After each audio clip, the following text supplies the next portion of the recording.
নিয়ন্ত্রণ হারিয়ে দাঁড়িয়ে থাকা ট্রাকে ধাক্কা ই-রিকশার। চান্নিঘাটে মর্মান্তিক মৃত্যু তরুণের।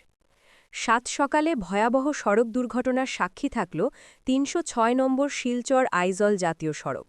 বৃহস্পতিবার ভোরে ধলাইয়ের চান্নিঘাট এলাকায় নিয়ন্ত্রণ হারিয়ে একটি দাঁড়িয়ে থাকা টিপার ট্রাকে সজোরে ধাক্কা মারে একটি ইলেকট্রিক অটোরিকশা। এই মর্মান্তিক দুর্ঘটনায় প্রাণ হারিয়েছেন ২২ বছর বয়সী তরুণ চালক অভিষেক দাস। সময়মতো ১০৮ অ্যাম্বুলেন্স না আসায় অতিরিক্ত রক্তক্ষরণেই তার মৃত্যু হয়েছে বলে অভিযোগ তুলে ক্ষোভে ফেটে পড়েছেন স্থানীয় জনতা। স্থানীয় সূত্রে জানা গেছে, বৃহস্পতিবার ভোর আনুমানিক ৫:৩০ নাগাদ ভাগাবাজারের দিক থেকে চান্নিঘাটের দিকে আসছিল ই-রিকশাটি।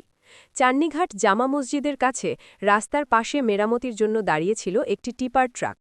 সিসিটিভি ফুটেজে দেখা গেছে, অটোরিকশাটি আচমকাই নিয়ন্ত্রণ হারিয়ে ট্রাকটির পেছনের চাকায় সজোরে ধাক্কা মারে। সংঘর্ষের তীব্রতা এতটাই বেশি ছিল যে ই-রিকশাটি সম্পূর্ণ দুমড়ে মুচড়ে যায় এবং চালক অভিষেক ভেতরেই আটকে পড়েন। দুর্ঘটনার শব্দ শুনে স্থানীয় বাসিন্দা ও পথচারীরা দ্রুত ঘটনাস্থলে ছুটে আসেন। প্রায় ১ ঘণ্টার চেষ্টায় অন্য দুটি গাড়ির সাহায্যে দড়ি বেঁধে দুমড়ে যাওয়া অটো থেকে অভিষেককে বের করা হয়। প্রত্যক্ষদর্শীরা জানান, দুর্ঘটনায় অভিষেকের একটি পা মারাত্মকভাবে ক্ষতিগ্রস্ত হয়েছিল এবং প্রচুর রক্তক্ষরণ হচ্ছিল। আশঙ্কাজনক অবস্থায় তাকে শিলচর মেডিকেল কলেজ হাসপাতালে নিয়ে যাওয়া হলে চিকিৎসকরা মৃত ঘোষণা করেন। এদিন উদ্ধার কাজে অংশ নেওয়া স্থানীয়দের মধ্যে তীব্র ক্ষোভ দেখা দেয় ১০৮ মৃত্যুঞ্জয় অ্যাম্বুলেন্স পরিষেবার বিরুদ্ধে। অভিযোগ, দুর্ঘটনার পরপরই ফোন করা হলেও ১ ঘণ্টারও বেশি সময় অতিবাহিত হওয়ার পর অ্যাম্বুলেন্স পৌঁছায়নি।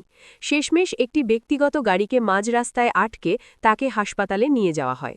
স্থানীয়দের দাবি, সময়মতো অ্যাম্বুলেন্স পাওয়া গেলে হয়তো প্রাণ বাঁচানো যেত ওই তরুণের। নিহত অভিষেক দাস দক্ষিণ ধলাইয়ের সপ্তগ্রাম ফেরিঘাট এলাকার বাসিন্দা অরুণ দাসের পুত্র। উল্লেখ্য, ৮ মাস আগেই তার বাবা, যিনি অসম পুলিশে কর্মরত ছিলেন, আকস্মিকভাবে মারা যান। মা ও দিদিকে নিয়েছিল অভিষেকের সংসার। কাকাতুতো ভাইয়ের ই-রিকশা নিয়ে কেন তিনি ভোরে বেরিয়েছিলেন তা নিয়ে ধোঁয়াশায় পরিবার।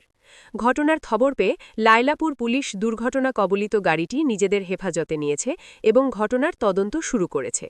বিকেলের দিকে ময়নাতদন্ত শেষে অভিষেকের মৃতদেহ বাড়িতে পৌঁছালে শোকে মুহ্যমান হয়ে পড়ে গোটা এলাকা। ফেরিঘাট শ্মশানেই বিকেলে তার শেষকৃত্য সম্পন্ন হয়।